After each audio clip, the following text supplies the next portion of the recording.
Thank you for joining us for the Ranked Choice Voting Resource Center's 2019 Symposium, Building a Solid Foundation. The third session, RCV in the Legislative Process, will begin shortly. My name is Chris Hughes. I'm the Policy Director for the Ranked Choice Voting Resource Center, and I'll be your moderator for this session. A few housekeeping matters are needed before we get started. Participants have been muted for this webinar to reduce audio interference since we have a large number of attendees. If you have technical issues, please use the question option to send a message to the organizer so we may try to assist. If you have a question or comment regarding this session, please type that message in the question box. Session 3 will be about 45 minutes, followed by a brief question and answer period.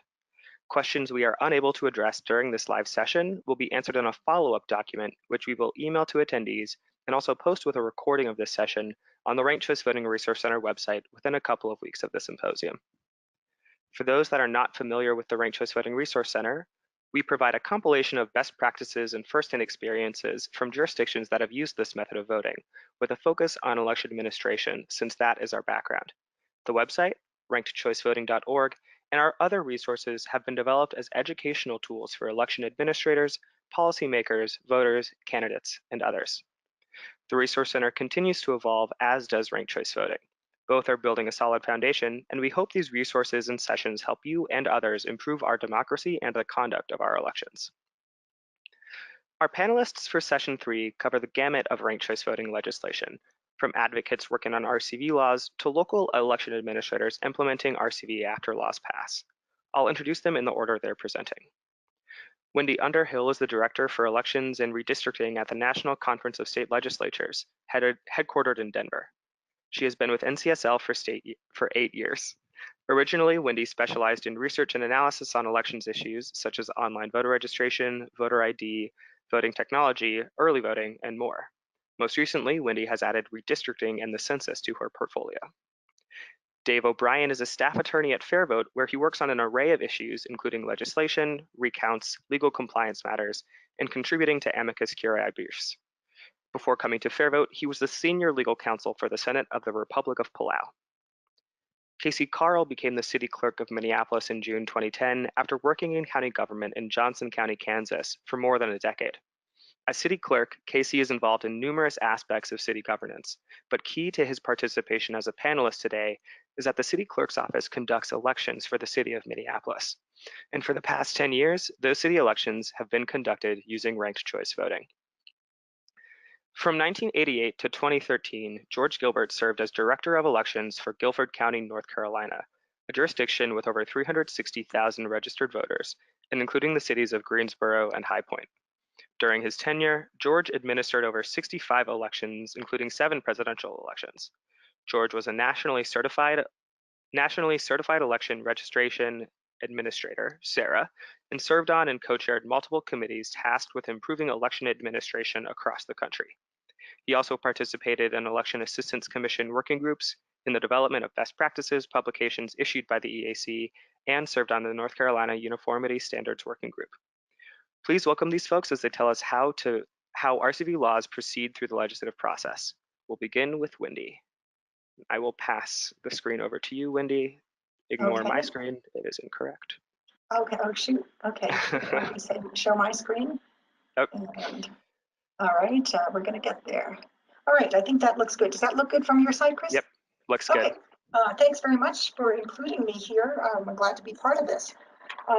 As Chris said, I do work for the National Conference of State Legislatures, or NCSL, and that is an association of all state and territorial legislatures, and all legislators and legislative staff are automatically members of NCSL. And our job is to provide information and not to provide advice.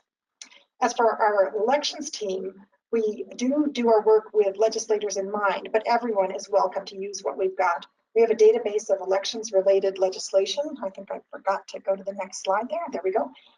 We have a database of elections-related legislation. We have a monthly newsletter, and to sign up for that, you can send me an email. Glad to have everybody on board with that. And we also answer questions from anybody. So even if you're not a legislator or legislative staff and you think we might have something behind the scenes, by all means, let me know. So I do have to say right up front that NCSL is not an advocate for ranked choice voting, but we are also not an opponent of it. We don't take a pro or con position on any legislative options that might come before a legislature.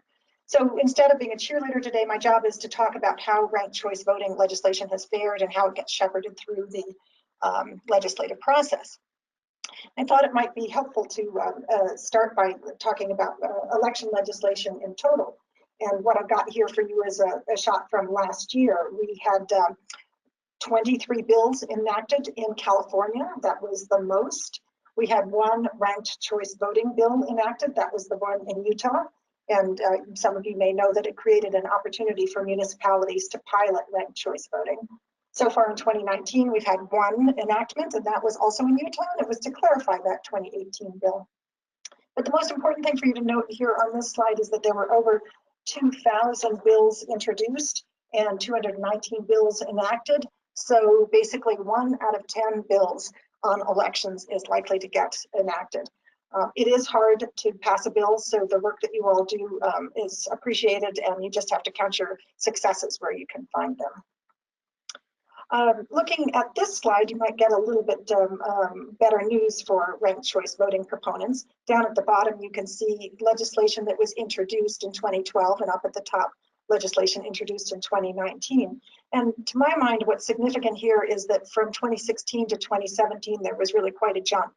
And in 2019, we've seen 49 bills in 22 states.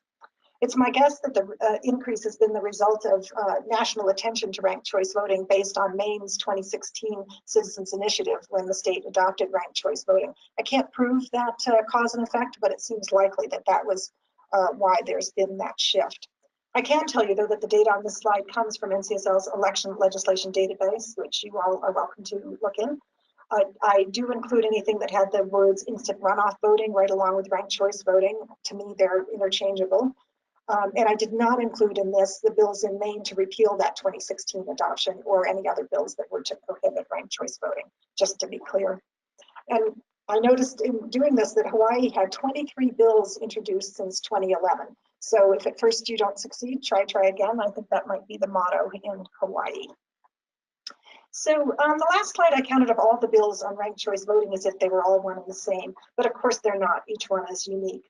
And this slide takes a closer look at the variables based on last year's legislation. Ranked choice voting for all elections is probably the holy grail for those of you who are looking to encourage the use of it. But you may not be able to get that accomplished. And if that's the case, then there are other options. And you could think about sometimes a half a loaf is better than no bread at all. So then below that, I have some of the other options. You could permit a pilot program like is done in Utah. You could permit overseas military voters to use ranked choice voting for primaries that have runoffs. Alabama does that, and we saw 2 bills this year.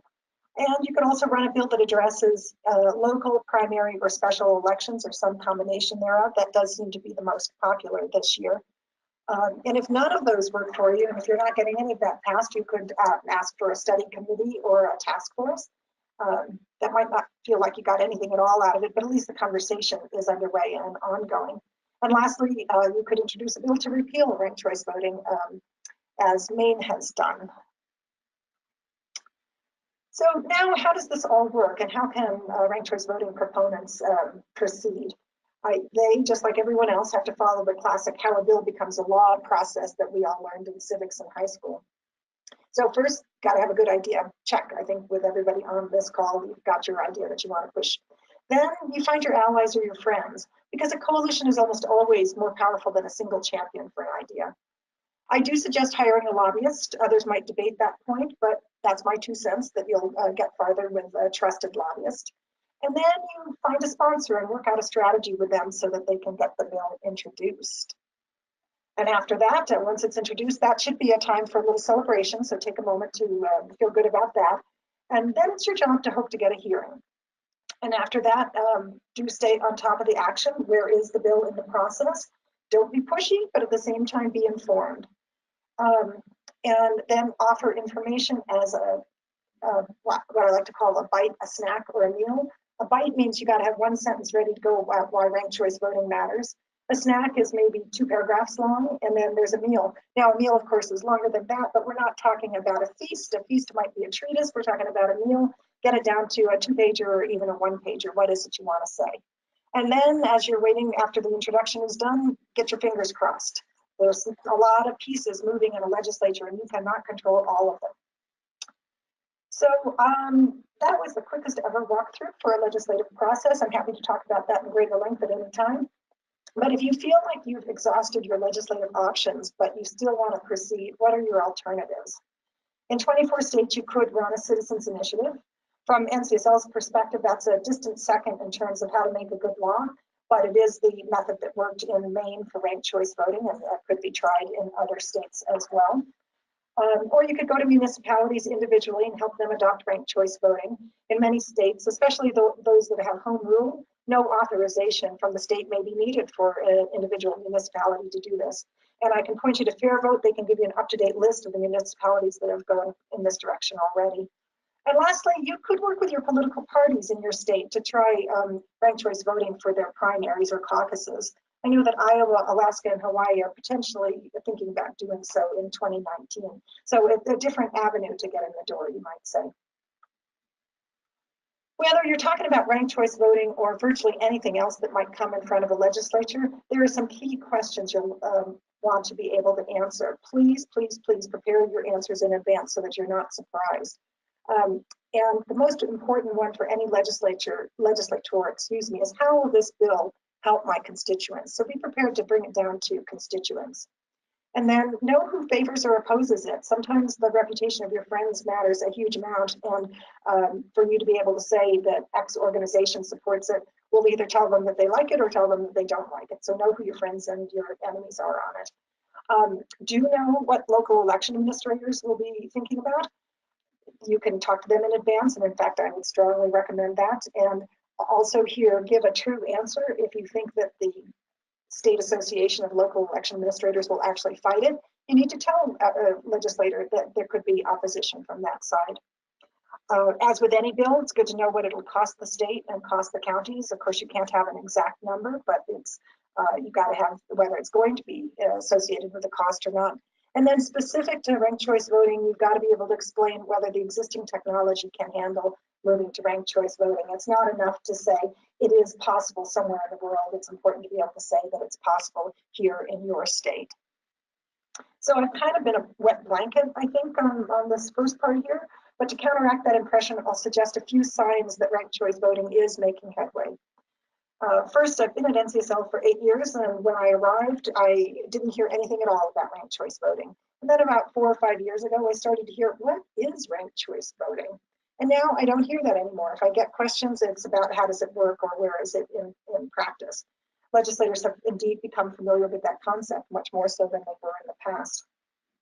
Another thing we can point to is that there now is the Ranked Choice Voting Resource Center. Didn't used to be there, now it is. That shows some support and some interest. And then I would tell you that from where I sit, ranked choice voting is eclipsing all other forms of alternative voting methods. There is proportional voting and approval voting, but I don't hear anything at all about those. And then the last thing is right back to where we were earlier, and that is the ranked choice voting legislation trends. You can see that, in fact, as we said earlier, that there is more legislation, and just the quantity of legislation is a testament to the success of those who are pushing ranked choice voting. So almost done, guys. I did want to tell you that my portfolio includes much more than election administration. It includes redistricting. We are holding a series of 5 seminars over the next 18 months or so. And if you're interested in redistricting, you can check in with me separately, and I'll tell you all about that. And if you have questions about what I see on ranked choice voting, get to me on that too, how to reach that election legislation database I mentioned. It does go back to 2001, might be of interest. And do know that we will have a revamped webpage on ranked choice voting coming in the next month or two. That might be another sign, in fact, that we see it as a topic of more interest, that we're going to redesign our webpage. Chris, I don't think we're going to take questions now, so I'm going to hand it back to you. Thanks, Wendy. So up next is Dave O'Brien. I'm going to take screen control back and just display our little placeholder slide. And good to know that we're getting a new website for ranked choice voting. And yeah, we're doing a Q&A session at the very end of this after everyone has presented. So I'll let Dave take it away. Thanks, Chris. As Chris mentioned in my introduction at the beginning, I'm a staff attorney at FairVote, and a lot of what I do is working on ranked choice voting legislation. So my presentation will really just sort of be walking you through sort of a general approach to taking this idea of ranked choice voting and how me or someone in my position might actually turn it into a piece of legislation or a law. So first of all, I would say that, this advice or what I have to share is really going to be different depending on whether you're coming from a background of advocacy or if you are, say, a staffer or a drafter in a legislature who has sort of been assigned something about RCV from, say, an interested member. I've worked on both sides of that equation, so hopefully I have some insights about the approach taken by each one, and hopefully what I will be able to talk about will sort of help both sides understand each other and assist collaboration as the process goes forward. So if you're an advocate, you are coming from outside of the legislature, which means that you're probably already familiar with RCV because, of course, this is what you're trying to get passed into law. But what you really need to learn about is the legislative process, and a lot of that is what Wendy discussed in the previous presentation, but also some local specifics like, what committees is this likely to go into? Has there been support for RCV in the past or previous bills? And if you really want to get into the weeds, what kind of sort of procedures and drafting standards are the staff going to take when they're sort of drafting this piece of legislation? And then from the drafter perspective, you're working on the inside of the legislature. You're very familiar with the process and the law, but like most places, I know in my case, I had a pretty broad portfolio, and so RCV might have just been one issue dropped on your plate, but you might not know a lot about it. So you're in the position there of wanting to learn a lot about the substance of RCV. So in which case, you want to talk about a lot about advocates. You want to consult whatever resources are out there, and there are a lot of resources out there.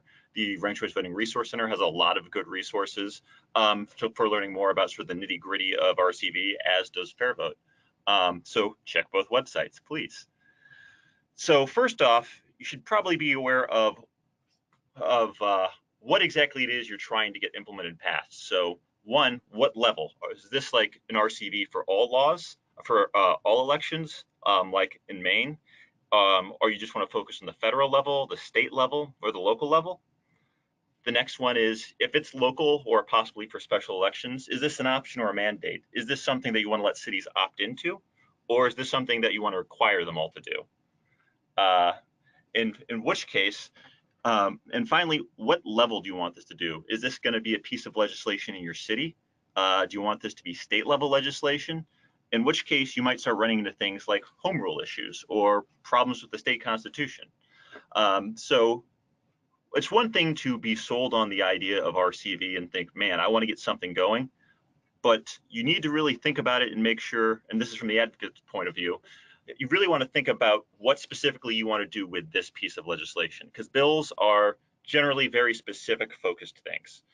Now, from the drafter's point of view, if you've got a legislator who comes by and says, hey, I want to do something with ranked choice voting, something you need to figure out from them is, what are they thinking? Do they want their own office to be elected by ranked choice voting? Is this something they want to test out in like a pilot program, like in Utah, for example? Is this something that they just want for federal elections or for local elections? Something like that. So as in drafting all pieces of legislation, communication and being really clear about what you want to get out of it is essential. And then finally, for the advocate, if you're an advocate, you need to think about how are you going to pass this? Is this going to be ordinary legislation, or is this going to be a ballot measure? If you don't think you're going to get anywhere with the legislature, then you might want to take the ballot measure route. And doing that is probably going to affect what you do with the actual language of the law that you want to get passed. And if you're going the ballot measure route, are you just trying to get a regular statute enacted like in Maine? Or are you trying to amend the state constitution or the city charter? Again, that'll probably have a big impact on what you try to do with the law and what the law will actually end up looking like. So now that you've figured out what you want to do, where do you go? So the first thing I would advise is don't try to reinvent the wheel. There are lots of other pieces of RCV legislation and bills out there. as mentioned in the last presentation, there have been a lot of RCV bills introduced and passed in the past several years. So it's always helpful to look to see what's already been done. Now, just because it's been used elsewhere doesn't mean it's good or right for your jurisdiction, but it can help you understand sort of the approach to take when making your piece of legislation. Minneapolis, for example, has a very good law that I consult a lot. Maine's law is very good. Colorado's got good stuff, but they might not generally be good, work for you. But see what they have and see what works. Then get as much feedback and consultation as possible.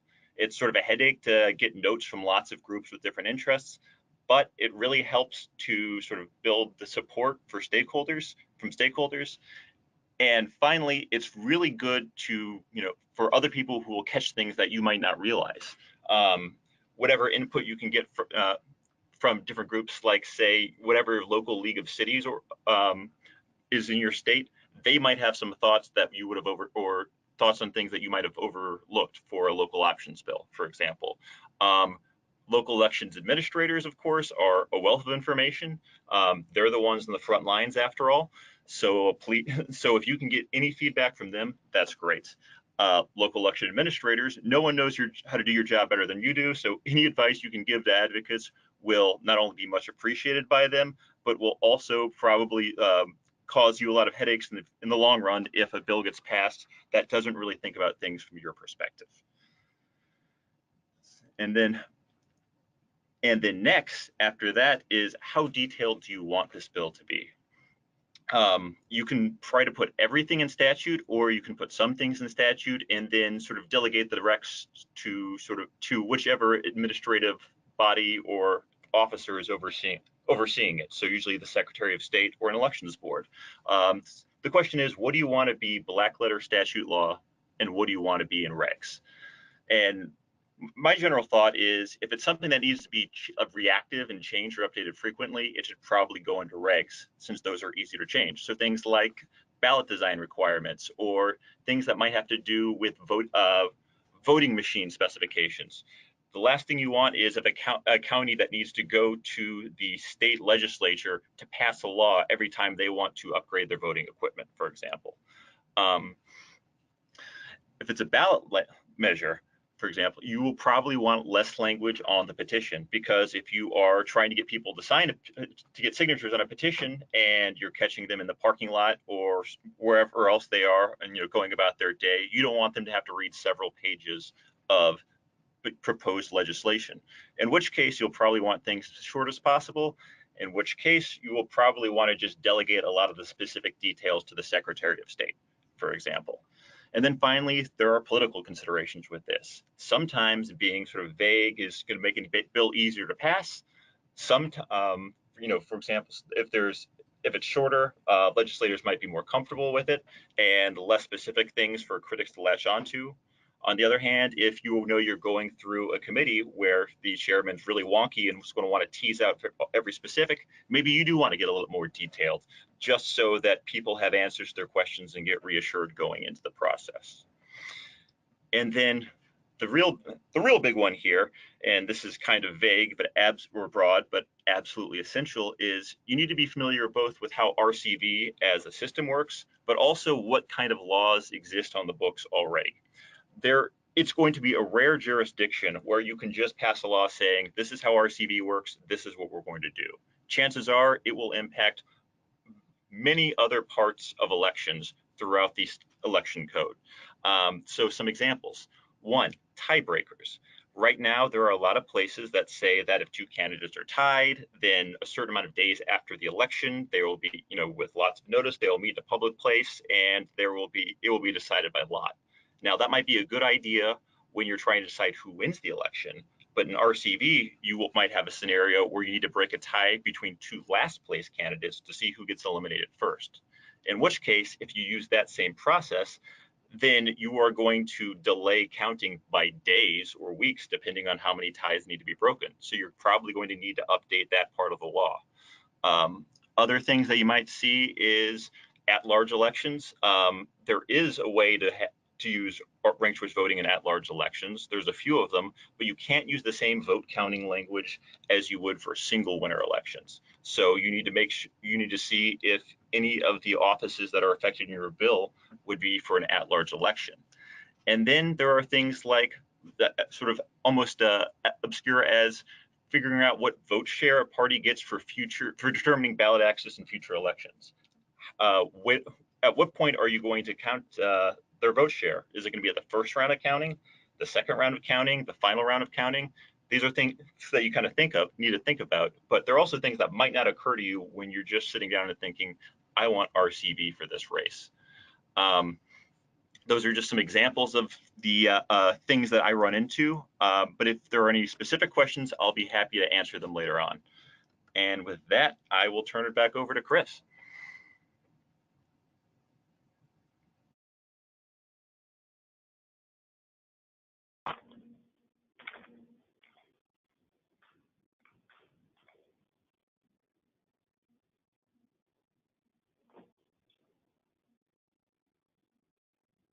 Go ahead, Casey, whenever you're ready. And we're seeing your screen just fine. Chris, do you want me to just go? Yeah, that'd be great. Oh, okay. So, my name is Casey Carl. I have the privilege of serving as clerk of the city of Minneapolis. That means that, as mentioned, I run the elections for the largest city in the state of Minnesota, federal, state, county, city, etc. Wendy and Dave did a great job of outlining legislative process and strategies associated with that. And so I won't talk about sort of legislative strategy in terms of getting RCV. I thought I would use my time to talk about how we've used our local legislative strategies to refine and improve our existing ordinance, which created ranked choice voting or implemented ranked choice voting here in Minneapolis over the course of the last decade. So on this first slide, I've given you a summary, a high-level overview of Minneapolis. Minneapolis is a city that's called a city of the first class, defined under our state statutory classification for municipalities. We had an estimated 2017 population of more than 421,000 people. Our municipal elections are conducted in the off year following regular presidential elections. The municipal ballot includes a total of 25 seats, which includes a mix of single seat and multi-seat, or as Dave was just saying, at-large races. And all of our offices stand at elections at the same time. So we do have a fairly complicated ballot. Minneapolis operates under a home rule charter, which that charter then functions as our constitution, and our code of ordinances acts as our local statute. Referring to both our charter and our code is how we interpret and apply the implementation of ranked choice voting in Minneapolis. Minneapolis voters adopted ranked choice voting as part of a referendum that passed on a 2-to-1 margin in 2006. It was the culmination of a community-based, advocate-led initiative that traces back to at least 2004. FairVote Minnesota and its executive director, Gene Massey, spearheaded much of that campaign using many of the strategies Wendy and Dave described. So they were instrumental in getting RCV both in Minneapolis and St. Paul, the twin cities of Minnesota, and more recently in the city of St. Louis Park, which is one of our first-ring suburbs located just west of Minneapolis. They're going to start using ranked choice voting for their municipal elections this year. On this slide, I have a high-level snapshot of our 3 experiences using ranked choice voting, first in 2009, then again in 2013, and more recently in 2017. And due to the fact that there was no certified equipment available when RCV was adopted, we developed in Minneapolis a hand count methodology we called the Minneapolis method, and that provided a step-by-step policy framework for how to hand count and tabulate ranked choice voting ballots. That original method, that hand count method, still underpins our policy even today and was the basis for our election in 2017. Between 2009 and 2013, several legislative improvements were made to our ranked choice voting ordinance to streamline how ballots are tabulated. Minneapolis was able to learn from our own experiences from the first use in 2009, as well as from experiences of our twin, St. Paul, which launched RCV in 2011. One of our biggest improvements was the purchase of new equipment in 2013. That equipment featured the ability to export a full data file of all of the ballot data, which we then used to expedite tabulation. That system was used in 2013 and again in the 2017 municipal elections. These improvements that we made, combined with the new equipment, then enabled us to complete tabulation and declare unofficial winners on election night in 14 of the 22 races on the ballot in 2013. And that's about 63% of the entire ballot. So a good chunk, a majority of the ballot, we were able to produce unofficial winners and announce those on election night.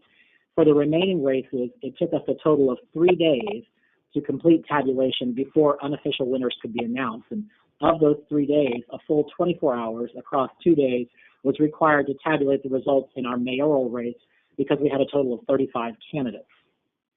Based on the lessons that we learned, we made more policy improvements between 2013 and 2017.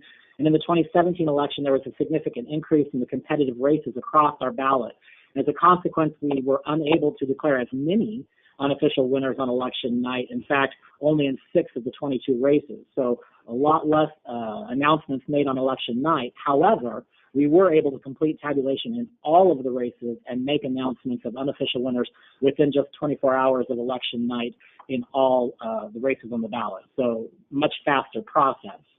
I also wanted to highlight on this slide the growing turnout over the 3 years that we've used ranked choice voting, from 20% in our first use in 2009 to 42% in 2017. So that's a growth of about 130% turnout across 3 different election cycles. In fact, the turnout we had in 2017, which had more than 100,000 people cast ballots, was more on par with a midterm election in Minneapolis based on our regular 4-year election cycle here. I'm going to focus most of my comments then on those policy improvements I talked about. But before I do, I wanted to just show a picture of our current mayor and city council elected in 2017. I won't spend a lot of time on here. Some of the demographic details are here if you care to look at it. I just wanted to highlight how diverse our council is as a result of some of the strategies and campaign techniques that were used by the candidates in 2017. One of our council members was a panelist in a prior session talking about her experience. So this is the current mayor and council. As you can see, from age, ethnicity, diversity, there's a lot of diversity on our council, so quite pleased with that result. This slide then summarizes the policy process improvements that we made through our own local legislative process to improve upon the amendment to our charter that gave us ranked choice voting in 2006. The key here, in my opinion, is that the city has recognized the ongoing opportunity for improvements based on each experience. So after 3 elections, I think that at this point we refined our policy framework to a point where we really have a solid system from a policy perspective in place. After the 2009 election, the most important change I already mentioned was the purchase of equipment that gave us a semi-automated solution. And even though that equipment doesn't fully tabulate our results, it does give us that exportable data file, which significantly reduces time to process all those ballots. And the good news is that we've made our original hand count methodology and all of our ballot data publicly accessible, and vendors have paid attention to that. So the vendor community has had an opportunity to use our methodologies and our actual data to test their own designs for new systems. And they've been successful at replicating the same results, which means that now that the EAC is considering certification standards for alternative vote tabulation methods, vendors can now design systems that could meet those specifications and get certified with new equipment. The other major policy changes from 2009 included the fact that we would declare unofficial winners using only our first choice results against what we call a maximum possible threshold. We also amended the RCV ordinance to remove the requirement to tabulate results for write-in candidates. And very significantly, we amended the voter intent policy guidelines we have to ensure an equitable treatment for every ballot despite any ballot errors that might be present. Based on our lessons from 2013, we made some additional improvements leading to the 2017 election, and most notably here, we amended the ordinance to allow for the elimination of multiple candidates in a single round of tabulation, what we call batch elimination. We also, as Dave mentioned, had to adjust for procedures that differ for how to address ties during multiple rounds of tabulation, so we did do that in preparation for 2013. And then looking forward to our next election in 2021, what the city really needs now is fully automated systems, and that's something I think all election administrators are eager to see. So with that, I'll spend just a little bit of time on the major legislative changes that I described. First, in 2009, based on uniform state law, the city was required to tabulate results for all of our write-in candidates, and the need to document and hand count frivolous write-in candidate names consumed a lot of time and therefore a lot of money. and had no impact on the bottom line or the outcome of any of the races. So ironically, for federal, state, and even county elections, write-in candidates are not counted unless they file a written request 7 days before the general election results are tabulated. And so we amended our ordinance to provide the same provision that if a candidate wanted as a write-in to be tabulated, they had to make a filing in writing no less than 7 days before the election. As an example of the impact, in 2009's mayor contest, there were a total of 215 write-in candidates just in the first choice column, 186 second choice and 234 third choice write-in candidates. In total, 635 of these candidates had to be documented, counted, data entered, and then defeated in the first round of tabulation before we could close out that race and move on. So as might be expected, after experiencing this 1 year in 2009, our policymakers were on board, and so were our residents and voters, in terms of eliminating the need to count all write-in candidates, so we don't have to count votes anymore for Wonder Woman and Bugs Bunny and Mickey Mouse. After the 29 election, that ordinance amendment went into place, as I mentioned, and so we now have a uniform treatment for write-in candidates across local, county, state, and federal elections. The other major improvement I mentioned in 2009 was policy provisions to declare unofficial winners solely based on our first choice results on election night. And as a reminder, it took 15 days to complete tabulation in 2009 for the whole ballot. In 2013, it took 3 days. But one of the ways we did that was to come up with this idea of a maximum possible threshold based on the total number of ballots in any race, not the actual votes, but the total number of ballots. And that falsely increases the threshold to declare an unofficial winner. And as a result, if any of the candidates were able to exceed that maximum possible threshold based solely on ballots, then we were confident in declaring those unofficial winners on election night. And in 14 of the 22 races on election night in 2013, you can see we were able to do that. 63% of the ballot was done because of the use of this maximum possible threshold. And then we were able to declare the rest of the results within 72 hours. This was really a reaction to needing to speed up the results from 2009 when it took 15 days. And our policymakers and our voters and advocates really wanted to see a reduction in the length of time to complete tabulation across the entire ballot. So this was a creative approach to solving that problem that worked really well for us. This slide then shows how that process worked in 2009 with a full hand count in 5 major steps to 2013 when we went to 3 major steps by using first choice results to declare unofficial winners and then tabulating those results moving forward. The other major change we did was to improve consistency across voter intent guidelines. In any election, of course, it's possible voters might make an error on their ballot, and ideally a voter is able to put their ballot into a tabulator and the tabulator will be able to warn them of any errors, but that's not always possible.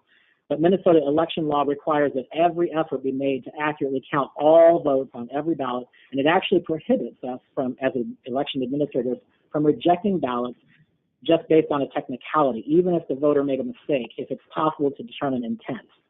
For traditional plurality elections, the Secretary of State provides very detailed policy guidance about how to consistently determine voter intent, but of course those guidelines don't apply to ranked choice voting. So within our ordinance, our council has had to establish voter intent guidelines. In 2009, we had a series of voter intent, which this chart on the left side of the slide reflects for you. But we noticed after 2009 that it wasn't consistently fair to all voters. So as an example, in that top line for an overvote, if you see a voter mark 2 choices in their first column and then a choice in the second and third columns, our normalization process in 2009, according to voter intent, would have been to exhaust that ballot and not count any of their choices. In order to provide every ballot the maximum choice possible, we continued in the counting process. We changed that voter intent guideline policy within our ordinance through our legislative process at the council level. So you can see on the right side of the chart, if that same scenario happened in 2013 and then again in 2017, we would have moved their second choice to their first, their third choice to the second, and allowed those choices to be included in the tabulation process so that that voter and that ballot were able to maintain within the tabulation process for the longest period possible before being exhausted. Despite these important improvements, we hit a snag in 2013. We hadn't accounted for the tabulation processes with a significant number of candidates, but as I mentioned in 2013, we had 35 candidates for mayor. And our ordinance required us to tabulate results in ballot order, starting with the mayoral race. So that meant we couldn't proceed to any other results on election night until we finished the mayor's race. So the way the ordinance was written, it required round-by-round elimination of a single candidate. And with 35 candidates, that took a long time. In fact, it took us almost 72 hours to complete. We did not at that time allow for batch elimination or the elimination of multiple candidates in a single round. Based on our experience in 2013, we came back to the council and they amended the ordinance through its legislative process to allow for that batch elimination. What that means is that based on the total data set that the data file given to us by our equipment, shown on this slide, shows, if it's mathematically impossible for one or more candidates to move forward in a tabulation process, we eliminate them all. So for example, because we now have the full data set in this example, we know that it's mathematically impossible for Delmont, Cynthia, Gladys, Becky, and even Howard to advance. Because even if Howard were able to gather all of the votes from the candidates beneath him, he still could not beat Frank, because Frank also would conceptually get some of those votes, or in theory could get some of those votes. So we would be able to eliminate 5 candidates in a single round. My staff have gone back and estimated that if this process had been in place in 2013, when we had 35 candidates, we could have eliminated the first 32 candidates in that race in the first round of elimination. It would have cut our tabulation processing time in half, more than in half. 91% of candidates would have been eliminated in a single round, and we would have been able, we estimate, to complete the entire tabulation process for that race in a single afternoon. Instead, of course, it took us 2 days after election night, spread across 12 hours and 2-day shifts. So it took a long time, as the media reported. This improvement allows us now to do batch elimination. We did make a series of other improvements, smaller perhaps in nature. We changed through our ordinance the definition of a tabulation center. Under Minnesota law, anytime ballots are physically touched, that process has to be opened up to the candidates, campaigns, media, and the general public. But now that we're using a data file, our argument was that we were not touching ballots, we were touching data. And that was no different than it was when we processed results data on election night for federal, state, or other elections. And because of the intense need for focus and attention to detail to process and tabulate those ballot results in Excel, we wanted to have the environment very quiet, secure, and contained. So we changed the definition of tabulation center and when access to touching ballots was required in conformance with state law. We've done that now, and that has helped us to maintain a very secure environment.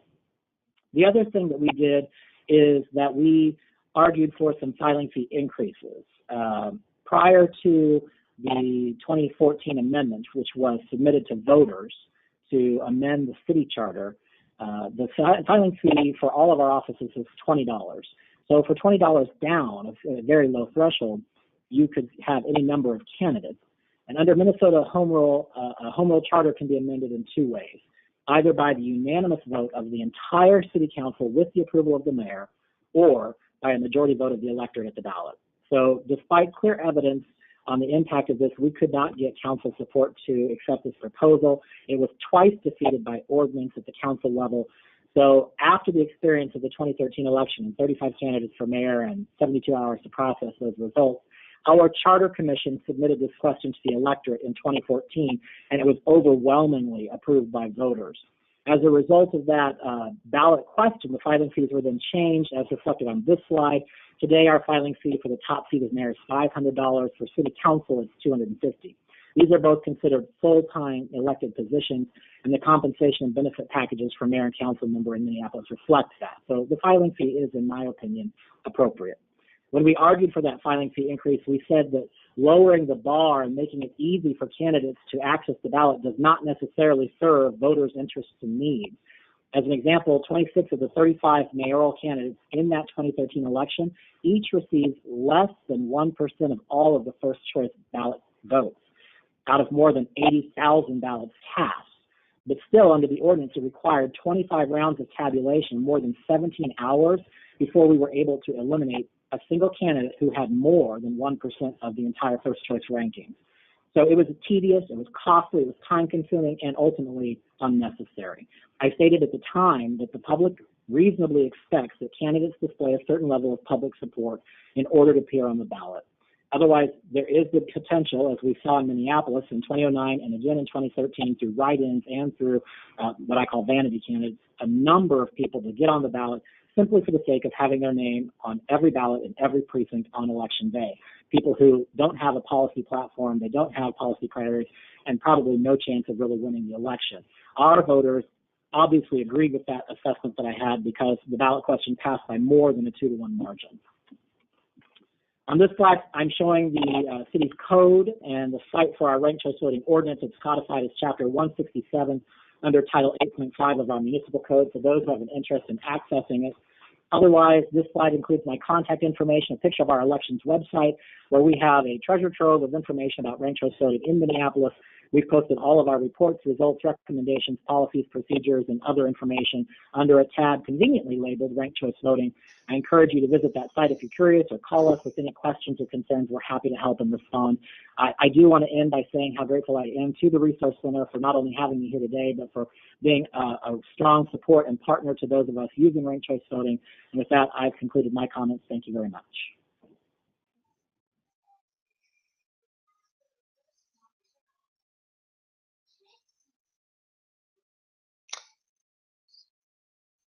Thank you, Casey.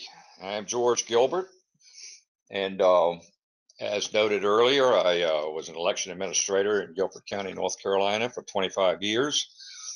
I have been associated with the Ranked Choice Voting Resource Center from its inception, and this has been a very exciting time to see all of the things that are happening in ranked choice voting and all of the interest that's been growing.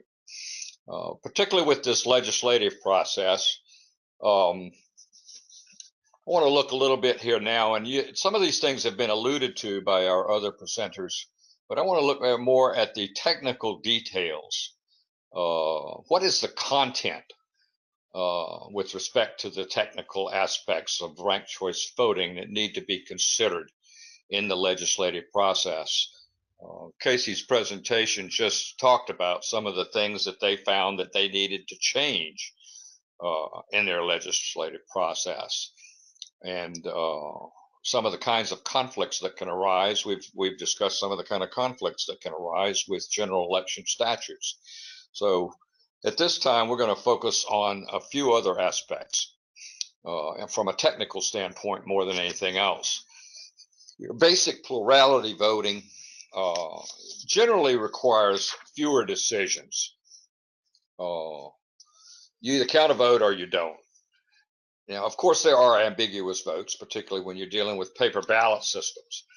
But when those occur, some states attempt to determine voter intent, as Casey pointed out, while others do not. I know in the state of Michigan, if the machine won't read the ballot, then the ballot does not get counted.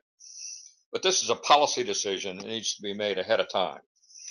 And with ranked choice voting, there are a number of tabulation decisions that need to be made, and these can either be made through statute or ordinance or through rulemaking. So today I'm going to try to outline what these decisions are particularly regarding RCV tabulation. And before we start, I wanted to refer you, we do not have posted today a handout that we will be making available called Tabulation of Options for Ranked Choice Voting. But when this session is posted in a couple of weeks or a week or two, we will have that handout available, which goes into additional discussion and evaluation of some of the options that I will cover here today. So our next slide shows one of the first determinations that we need to make, and that is, when do we stop counting? Casey referred to the fact that if a candidate receives a supermajority on the first choices, that they stop counting at that point. Another option which you use is for stop counting when a candidate receives a majority of the valid votes in any subsequent round. That's used in a number of jurisdictions. The third option, however, is that you continue tabulation until there are only 2 candidates remaining. And we're talking now about single winner ranked choice voting. Sometimes the answer to this question has both philosophical and political implications. If ranked choice voting is intended to measure the full depth and breadth of support a candidate has in a jurisdiction, it makes sense to carry the tabulation all the way to the end where only 2 candidates remain. This allows us to see the full strength of a candidate's victory. And politically, it also allows all the parties of the election to see the details of where each contender's strengths lay and where their weaknesses lay. Where did the winner's support come from besides those who made him their first choice? Keep in mind that once a candidate obtains a majority of votes in any round, they will be the winner in the end. That can't change. So no harm is done by letting the tabulation software proceed to the final round. If, as Casey pointed out, you are counting by hand or using the Minneapolis method, which is a series of Excel spreadsheet sorts, you may have good reasons to stop as soon as a winner is identified. But otherwise, in automated software, it's not going to cost you much time to let the tabulation run all the way to the end. And I'll simply mention at this point that a similar logic applies in multi-winner ranked choice voting, but it's a slightly different twist. I'm not going to spend time on that here, but if you need to know, then you can contact us on that. Our next issue that needs to be decided ahead of time is the question of overvotes. Now, there's several ways that different jurisdictions handle overvotes. One is, as Minneapolis demonstrated just now, to skip to the next highest ranking. And as you can see in that case, when you encountered an overvote, you just passed over it and moved on to the next highest ranked available candidate. The other method, which is to exhaust the ballot whenever you encounter an overvote. You can see what a big difference it makes to the voter, and it could possibly make a difference in the results, which option you choose. The first seems to accept the error by the voter without making it a terminal error, as Casey pointed out. We want to try to determine as best we can what outcome reflects the voter intent. The second seems to say when we encounter any ambiguity, your vote will be exhausted. Now that's, as I said, those are policy decisions that can be made. Now there are also, on the next slide, 2 other either less used or unused options. Tacoma Park actually has in their ordinance the first method, which is to exhaust a ballot unless only one overvoted candidate is continuing. For instance, looking at the first example, if the candidates D and E are eliminated, then candidate B would obtain the vote in the second choice, even though there was originally an overvote there. But in the first choice, where there is a B and E overvote, you would never have any candidate eliminated in the first choice round. So this ends up in producing, different treatment for the same error under different circumstances. A logical option here is to suspend the first round ballot when there's an overvote involving 2 or more continuing candidates, and then to re-examine it on each round to determine if only one of the choices is still a continuing candidate. So in effect, you would not count or exhaust an overvoted ballot until you had determined whether or not there was only one candidate remaining, and that could continue through to the last round. If at the last round both the overvoted candidates are still active candidates, that ballot would be exhausted. If one of them was eliminated along the way, the ballot could then be counted for someone else. Now, I have not, this method, the second one, number 4, has not been used in any jurisdiction to our knowledge, and I'm not going to belabor it further because only myself and one other person that I know of thinks it's a good idea, but I think it needs to be considered in light of the possibilities with overvotes. Skipped rankings Skipped rankings occur fairly regularly in ranked choice voting, and they can be treated either by skipping to the next highest ranked candidate, which is done in several jurisdictions, or you can exhaust the ballot when you encounter skipped rankings. The first option seems to say that we're not going to make any assumptions about the way you marked your ballot. We're going to count it as it appears. And if you skipped a ranking, that's your choice. We'll just go to the next highest one. Once again, that's a question of broad voter intent legislation. On the other hand, if you exhaust the ballot immediately upon hitting a skipped ranking, the voter has got to be very careful about not making any mistakes and following your instructions precisely. There is a third option with skipped rankings that was used in Maine last year, which is somewhat in the middle. If only one choice is skipped, then they ignore it and continue to count the voter's ballot. But if two consecutive choices are skipped, the ballot is exhausted. When you skip to the next highest continuing candidate without any limitation on consecutive skips, then option one runs the risk of casting a ballot for a voter's last choice candidate if they only rank their first and last choices, and the first choice is eliminated. So this option, while exhausting the ballot after consecutive skips, minimizes the prospect of that happening. Now, it does not entirely eliminate it. For instance, if you have three candidates competing for one seat and someone skips the middle choice and you go to the last one, you would be counting for that voter's last choice. But here we're trying to, as accurately as possible, reflect the voter intent without the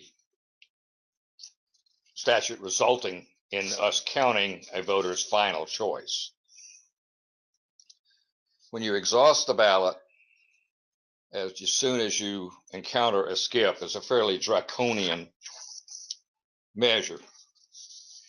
Our next issue is with repeat rankings. Once again, candidates or voters sometimes will list the same candidate for their first and second choice, or second and third choice, whatever that may be. Now, normally, this would not be an issue. In a standard tabulation algorithm, it will only detect a repeat ranking when that candidate is eliminated. For instance, if candidate D is eliminated, an automatic tabulation system would pass over candidate D and simply go to candidate A as their next available choice, as you see in the first example here. However, there are jurisdictions that have in their rules that if that second candidate is a repeat selection, that it would once again exhaust the ballot. Again, this is taking the position that any voter error would invalidate a ballot. Normally, we don't take positions on these policies, but I'm going to waive my neutrality here and just mention that option 2 does not make sense to me. It seems you've got to give the voter a little bit of a chance to get their ballot counted. Next issue, as was mentioned earlier, ties for last place candidates. Almost all the statutes provide for ties to be decided by lot. And that does not tell us what we need to know for ranked choice voting. The scenario exists in ranked choice voting, as we've mentioned, that ties for last place can pose a different kind of challenge in RCV than they do in regular plurality elections. Here, time is of the essence, since the continuation of tabulation is dependent on resolution of a tie to determine which candidate is eliminated. Fortunately, the law regarding by lot tie breaking is very generally stated in statute or ordinance and allows for the possibility of having a predetermined tie breaking order or to include tie breaking in the configuration or algorithm. This option also fits neatly into auditing regimes where ties must be broken the same way every time if you're going to audit an election. One jurisdiction I know of includes or breaks ties by using the method of most votes in the previous round. Now, sometimes this seems logical, and it certainly is an easy way to build in a tie-breaking mechanism, but it suffers from one major drawback, and that is that it may violate the one person, one vote principle. This is due to the fact that it gives heavier weight to the votes in the previous round than to the votes in the current round on deciding who advances and who is eliminated. While this has not yet been litigated, it opens the door to that prospect. So we need an efficient mechanism for deciding tie-breaking methods, and quite a number of states need to closely examine, or jurisdictions in general need to closely examine their tie-breaking rules before imposing them on ranked choice voting. The next process is ties between winners. Once again, you can either decide these by lot, by the most votes in the previous round, or by a predetermined tie-breaking order that's included or inclusion in the configuration or algorithm. The same issues pretty much apply in the case of winners as it applied in the first case, except the press of time is not present here. But you can still see that determining a tiebreaker by the most votes in the previous round, as in example 1 here, would result in candidate B being elected.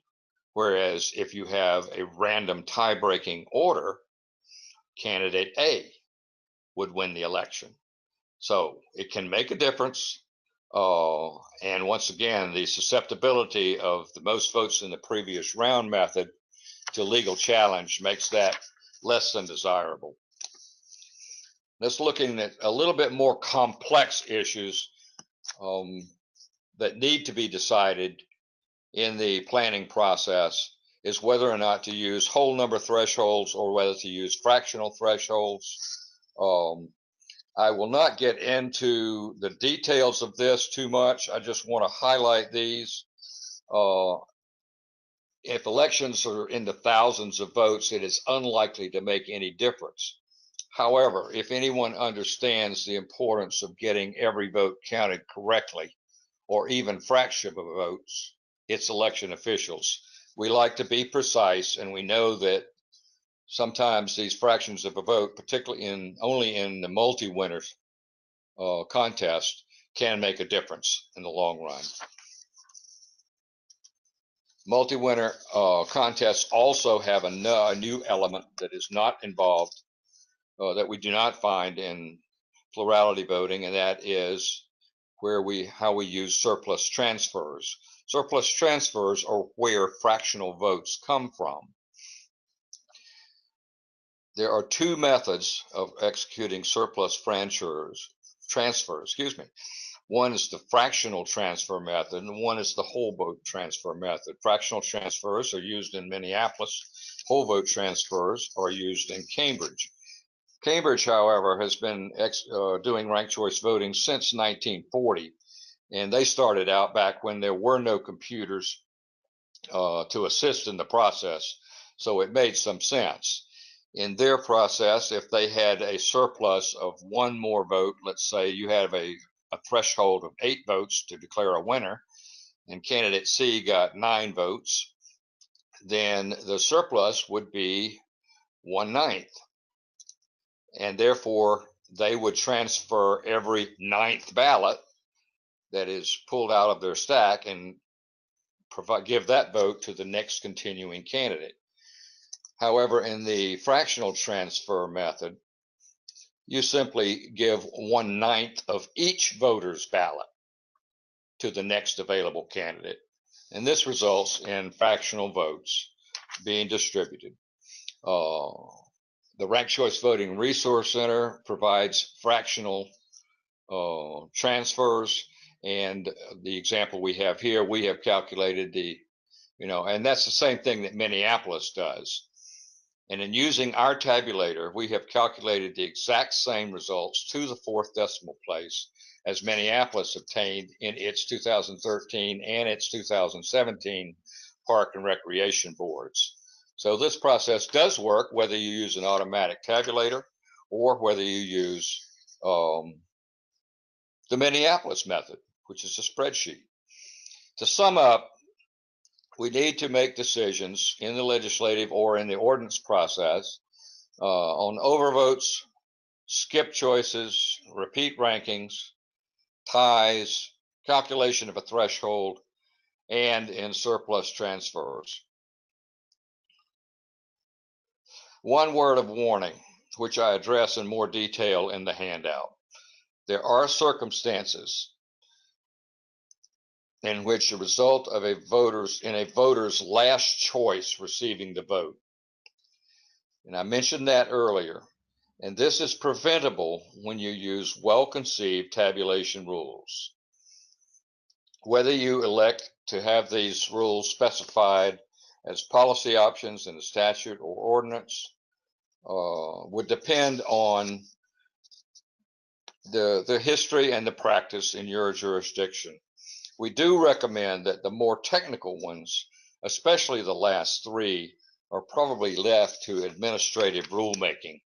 However, with respect to tie breaking, you very often need to have the statutes amended. With that, I will pass it back to Chris. Thanks, George, and thanks so much to the rest of our panelists. Thanks everyone who stayed on as we went a bit over our time. And like Wendy said, it's good to have, a snack or a bite or a meal. I think we had a feast today, but thanks to our panelists. This was really, really interesting and good fun for me, at least, to really get into the weeds on this stuff. We're going to try and take 1 or 2 questions from the audience for this Q&A, but totally understand if people want to hop off because we've already been on for more than an hour. So let me pull up the questions that we got from people and make sure that our contact information is up, that I have the right thing up on my screen. And while I'm doing that, one question I was wondering about, Wendy, you said you've been hearing a lot more from legislators about ranked choice voting. Have you been hearing more about single winner ranked choice voting, multi-winner ranked choice voting, or is it there's not like a clear distinction? What has your experience been? I've had a little bit of both. From a couple of legislators, they wanted every detail that could be found. And from others, it's a more general question of how does this ranked choice voting work, and where is it working, and who does it benefit? Those are the things that I mostly get. Mm-hmm. That makes sense. I guess we'd sometimes get the more detailed questions of how does this even work? I do send them to you because you do have the deep research on this. And those people who are asking those deeper questions, they want to introduce a bill. The others might be interested in introducing or might just be trying to get on top of the times. Mm-hmm. Right.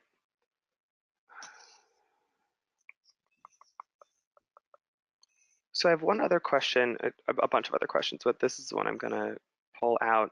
I think this is most geared towards you, Wendy, though please feel free, everyone else, to hop in. What do you think the impact of the successful use of ranked choice voting in Democratic primary or caucus voting might have during the presidential primaries next year on RCV introduction or RCV passage going forward? I could offer 2 thoughts on that. The first is that just as we saw with ranked choice voting being used in Maine, it does draw national attention to this. And so that does mean, if you get more newspaper articles about it, then you see more of it. Maybe 3 comments. The second is that in many states, the legislature does have to determine how the primaries are run. That's not always true. It is a private activity too. But I also think that if it's used only in Democrats' primaries, then Republicans might be less likely, just in the context of if they like it, we don't like it. So doesn't mean it's a bad idea. It just means that you could have some sense of, oh, that's that Democrat process. Right. That's a good point. Anything from anyone else on that question? Well, if anything, it would be a sort of good example of how ranked choice voting would work when you've got a race with a very, very, very crowded field.